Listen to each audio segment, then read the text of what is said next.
Halo, Shalom saudaraku, jumpa lagi dengan saya Fabianus Eko dalam channel Legion of Jesus memberitakan kabar baik bagi banyak orang. Saudaraku, beberapa hari ini kita dikejutkan dengan sebuah kasus yang baru saja diputuskan oleh hakim dengan hukuman mati.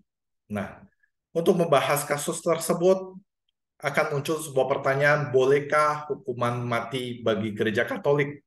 Nah, saudaraku, melalui berbagai macam media, baik tulisan maupun elektronik serta media sosial, kita tentunya mengetahui akan adanya kasus polisi tembak polisi yang kemarin berakhir dengan vonis dari majelis hakim untuk FS yang melakukan rekayasa pembunuhan dan juga perintangan pembunuhan dengan vonis hukuman mati.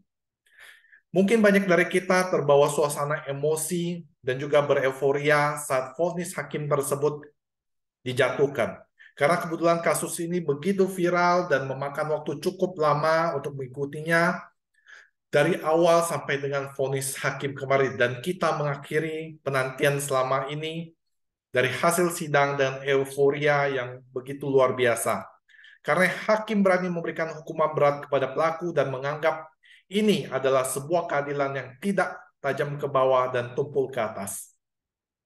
Sebagai umat Katolik, seharusnya kita tidak bergembira atas vonis mati ini, saudaraku, yang dijatuhkan oleh hakim tersebut. Mungkin di antara kita sebagai umat Katolik juga ada yang hati nuraninya terusik sebagai bahan perenungan. Saudaraku, mari kita bertanya kepada diri kita sendiri, pantaskah aku bergembira dan setuju atas perutusan ini?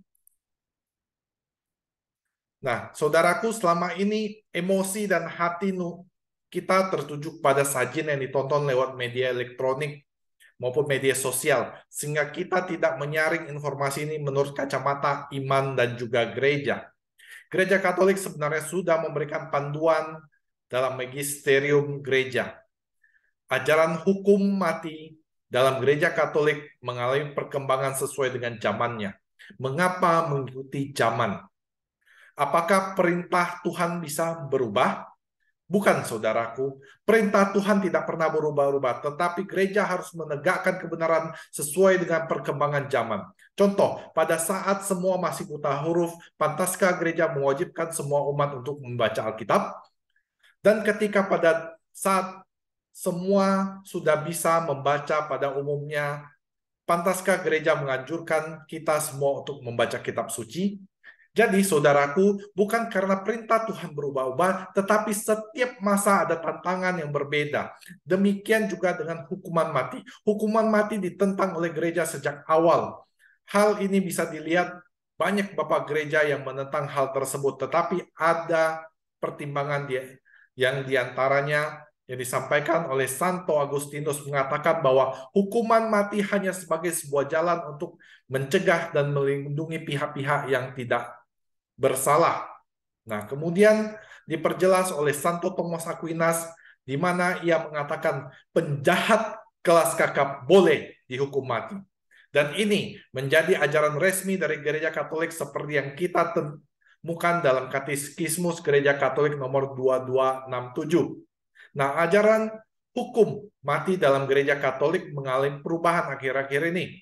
Diawali oleh Paus Yohanes Paulus II yang menerbitkan ensiklik Evangelium Vitae yang berbunyi bahwa seorang pembunuh pun tidak kehilangan martabat kepribadiannya dan Tuhan sendiri pun berjanji untuk menjaminnya. Nah, kemudian hal ini dilanjutkan oleh Paus Fransiskus, Paus Benediktus ke-16 juga mengatakan perhatian pemimpin masyarakat kini semakin besar terhadap penghapusan hukuman mati.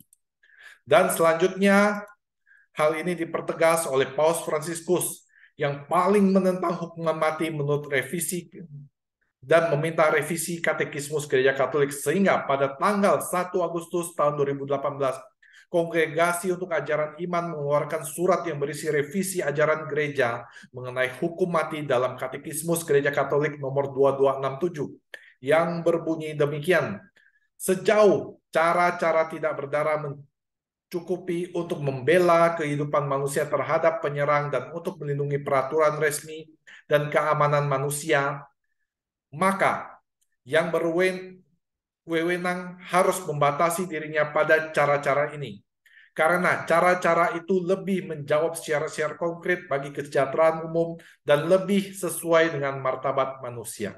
Saudaraku, dalam terang Injil, bahwa hukuman mati tidak bisa diterima sebab hal ini menyerang martabat pribadi manusia yang tidak bisa diganggu-gugat, dan gereja berusaha dengan kuat agar hukuman mati ini dihapus dari muka bumi.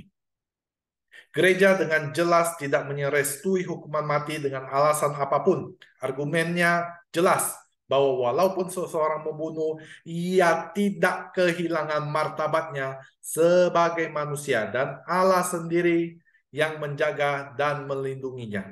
Jadi saudaraku, sebagai seorang Katolik yang mau setia pada ajaran gereja Katolik, kita harus sejalan dengan iman yang diajarkan oleh gereja. Karena itulah yang dikehendaki oleh Tuhan. Tuhan memakai gereja untuk kita jadikan sebagai pedoman hidup kepada Tuhan. Di dalam 1 Timotius 3 ayat 15 berbunyi, "Jadi, jika aku terlambat, sudahlah engkau tahu bagaimana orang harus hidup sebagai keluarga Allah, yakni jemaat dari Allah yang hidup, tiang penopang dan dasar kebenaran." Jadi gereja adalah tiang penopang dan dasar kebenaran. Sebagai tanggapan atas hukuman mati FS, mari kita lihat di Yeskel 18 ayat 23, "Apakah aku berkenan pada kematian orang fasik? Demikianlah firman Tuhan Allah, bukankah kepada pertobatannya supaya ia hidup?" Tetapi saudaraku, sebagai umat beriman, mari kita hormati putusan ini seperti yang tertulis di dalam Roma 13 ayat 4.